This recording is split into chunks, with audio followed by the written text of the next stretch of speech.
Once again, Brian Eckelman here. Welcome to About the Halfway Point in your living proof journey. So years ago, when I was a pastor in Massachusetts, the best high school athlete our church had was a kid named Jared LaChapelle. You can look him up online. He was fast, strong, quick. He lettered 8 times in high school sports.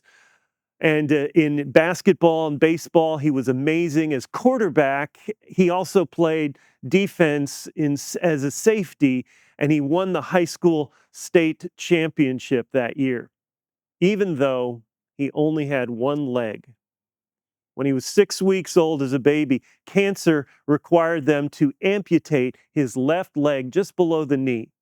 And you would never know this except when those moments at cookouts, Jared would walk around with shorts on. And then you realized, but otherwise, you just wouldn't know. One time he was stealing second base for his baseball team, and he planted his right leg so quickly at second base that momentum took the prosthetic leg clean off and just had it lying there like so much lumber. You couldn't imagine the terror in the second baseman's eyes when he thought he'd killed this young man. But Jared calmly reached out, picked up his leg, dirty as it was, strapped it back on, and was ready to keep going. One leg, but he had 2 arms, and that made him a tremendous athlete. You know, this week we've looked at arms of love, and they may be the most important part of your witness for Christ and mine. The love you and I have as Christians for one another and for the world of people that are thirsty for love is truly remarkable.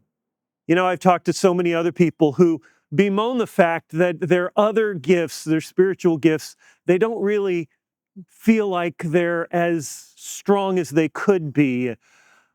And they're disappointed by that. They feel like their one gift is just not strong enough. And so it makes a difference in how much you can witness for Christ.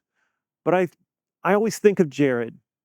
I think of Jared LaChapelle because I realize if I have 2 good arms to love one another, I can make a tremendous impact for Jesus.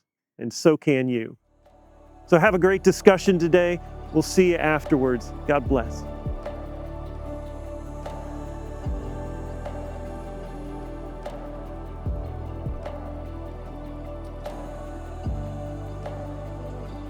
Well, hello friends. Welcome to week 5 of Living Proof. This week we're going to explore our 5th mission mark, hands that serve. I remember my very first mission trip I ever took, and it was a house building trip to Mexico. I can still remember that first interest meeting. The leader said, "We're going to build a house for a family in Mexico in 2 days. And we're also going to purchase furniture and food and clothes, and then hand the family the keys, all in one weekend." And I couldn't believe it. Now, I didn't know anything about building a house, but I said yes, and I went on the trip. And I'll never forget being up on that roof, hammer in hand, hammering in the shingles, and looking all around at the others beside me and saying, "We're building a house." It was one of those moments that's always stayed with me. Last year on the Trinity house building trip, I had the opportunity to go shopping with one of the families. And I stayed with the father the entire afternoon. And he didn't know the Lord at the time, and he was overwhelmed by the generosity of the Christian church. It actually took some convincing to get him to buy anything for himself. And I just so enjoyed watching him over that afternoon, lightening up, to see the weight lifted, even if only for a couple of hours. It was beautiful. It truly was God's love put on display. In fact, this house behind me right here was built a little while ago as part of a fundraiser for the house building trip in Mexico. Well, it won't surprise you that the Bible has a great deal to say about service. Here are a few key truths. Truth number 1, serving reflects the heart of Christ. In fact, Jesus himself modeled service throughout his ministry. Mark chapter 10, verse 45 says, "For even the Son of Man did not come to be served, but to serve, and to give his life as a ransom for many." Service isn't optional for followers of Christ. In fact, it's central to our identity as disciples as it mirrors Christ's character. John 13, verses 14 and 15 put it this way: "After Jesus washed his disciples' feet, he said, 'Now that I, the Lord your God, has washed your feet, you also should wash one another's feet. I've set an example for you that you should do as I have done for you.'" Serving is an example of humility and love. The second thing we see in Scripture is that serving demonstrates love in action. You could say service is love made visible.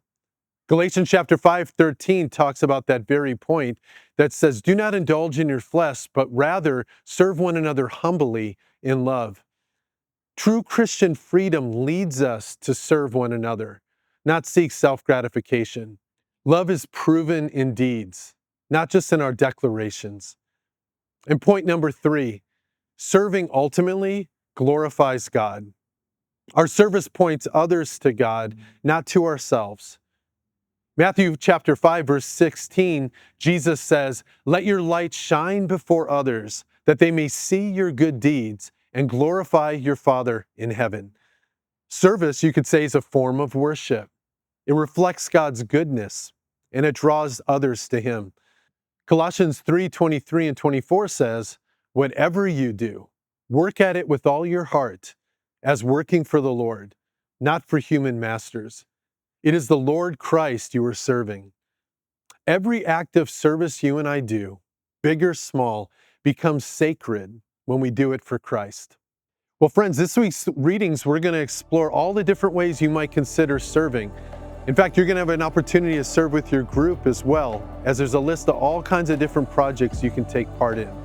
And there's also personal things you can do, and maybe looking at your everyday life in such a way that maybe you don't change one thing you do, but you approach everything that you do and the people that you're with for an opportunity as an act of service.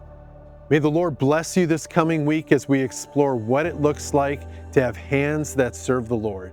And have a great study tonight.